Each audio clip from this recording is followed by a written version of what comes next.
con la quale io costerno prende forma su un quaderno, la rima che si incastra dall'effetto di una lastra e poi vedermi dall'interno. Facevo prima e meglio a stare fermo, e invece cazzo no, non è giornata, la mia faccia tu m'hai fatta appiccicata sul cemento. Porto i vostri angeli a ubriacarsi giù all'inferno, vaffanculo al Padre Eterno. Atti osceni insani che ti fan saltare gli occhi dei cristiani come un calcio nello sterno.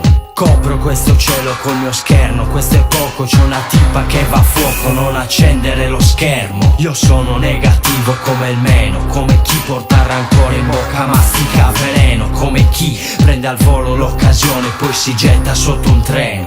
Attimi d'orrore senza limiti, fanculo faccio fuori anche gli spiriti, cazzate varie tipo Paranormal Activity. L'anima dannata vive al bordo, un cocktail micidiale di veleno e disaccordo.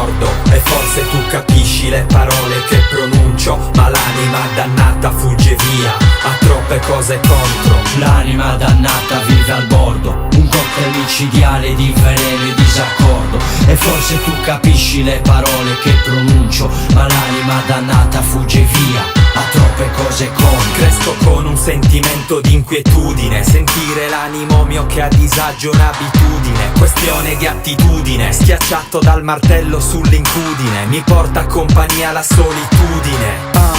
L'anima dannata vive al bordo, un cocktail micidiale di veleno e disaccordo. Non è che sono sordo, ma certe cose non le voglio nemmeno sentire, perché viceversa sale il sangue a testa, il paradiso diverrà tempesta. La gente è nervosita con se stessa e quindi pesta, diventa un testa a testa, dove il più debole viene schiacciato da chi gli farà la festa. La situazione è questa, per un dannato non c'è soluzione, inutili le leggi che sulla Costituzione, a garanzia dei miei diritti sacri ed inviolabili, ma la vittoria in questo mondo spetta agli intoccabili.